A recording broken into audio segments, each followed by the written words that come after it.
Welcome to the Fantasy Football Endgame with your hosts, Pierre Camus and Chris Mangano. What's up, everybody? Welcome to the Fantasy Football Endgame.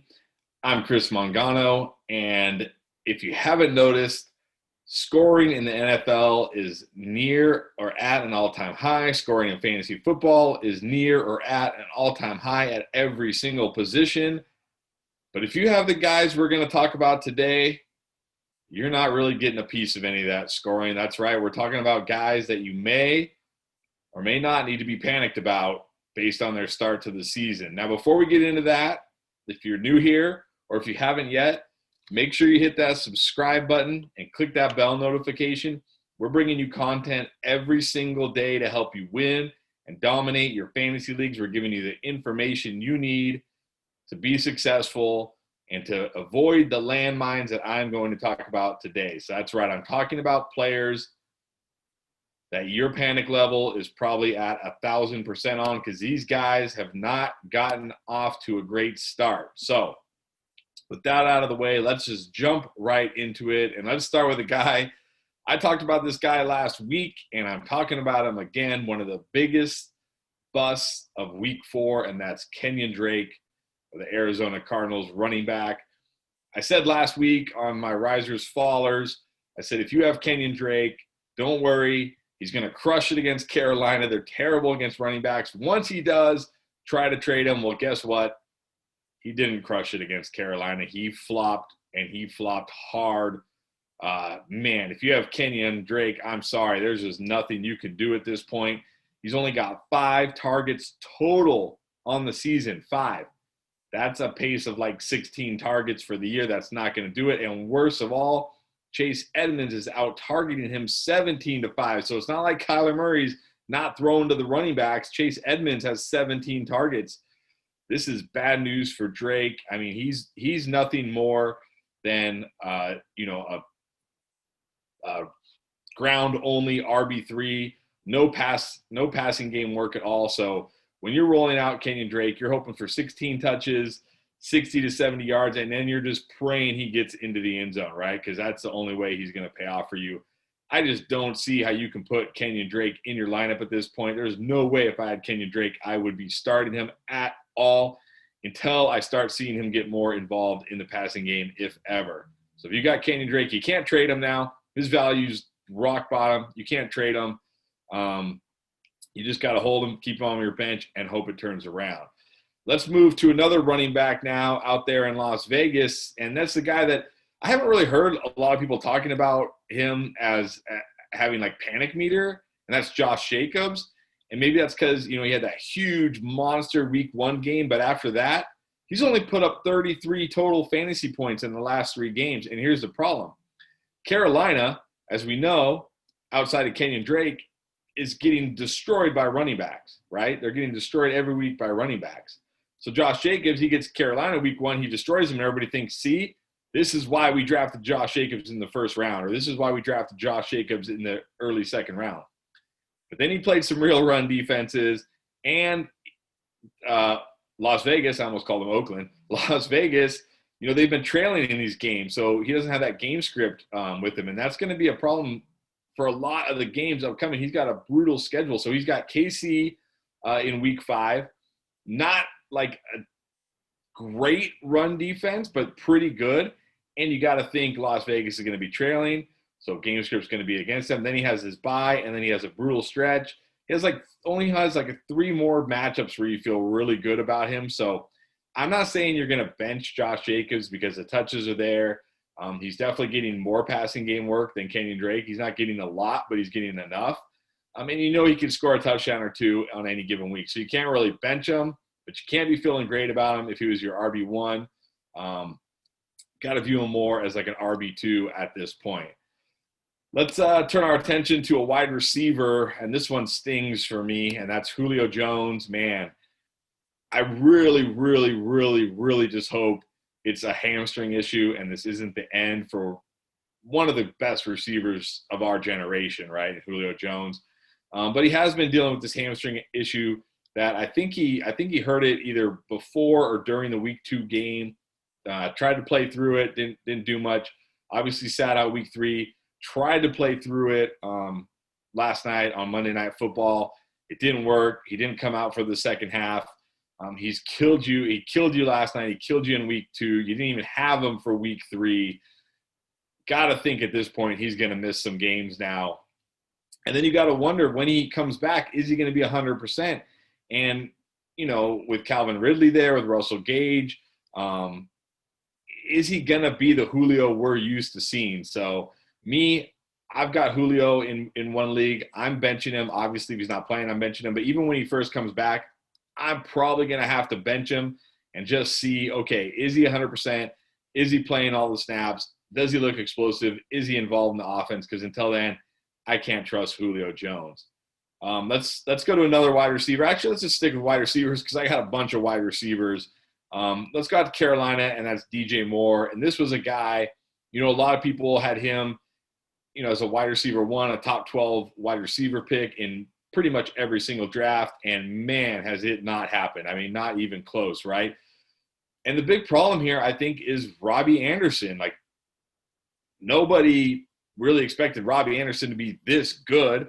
Obviously, we have to start really, taking a hard look at guys who get out from under Adam Gase as potential, fantasy gold mines. And we're seeing it with Robbie Anderson. He's kind of trending like Devontae Parker last year. But anyways, he's crushed DJ Moore's value. DJ Moore is second to Anderson in targets, reception yards, and touchdowns. And outside of that big week 2 game, he hasn't even scored 10 fantasy points in PPR. So 3 of his 4 games, he's scored under 10 PPR fantasy points. I mean, that's waiver wire level scoring right there. I'm not saying drop DJ Moore, by the way, but you can't treat DJ Moore as a wide receiver 1 anymore. I don't even think you could treat him as a wide receiver 2. I think you got to think of him more as a wide receiver 3. Now, on the plus side, he does get a great matchup this week against Atlanta, who's getting destroyed on defense by everybody and anybody. So if it doesn't happen this week, that's it. He's on your bench. You can't start him. But I think you can roll him out there one more week this week against Atlanta, see what happens, see if things change. It is a great spot for him. But, man, you got to be really, really nervous if you've got DJ Moore on your fantasy team. Sticking with wide receivers, a couple more to get through here. Out to Dallas. Man, Michael Gallup. When they drafted CeeDee Lamb, there was kind of like 2 sides of the coin. Like, coin number 1 was CeeDee Lamb's going to crush Michael Gallup's value, and coin number 2 was like, no, Michael Gallup's really good. He'll be fine. It looks like the first side of the coin was right, which I was not on that side of the coin, by the way. I thought Gallup would be fine.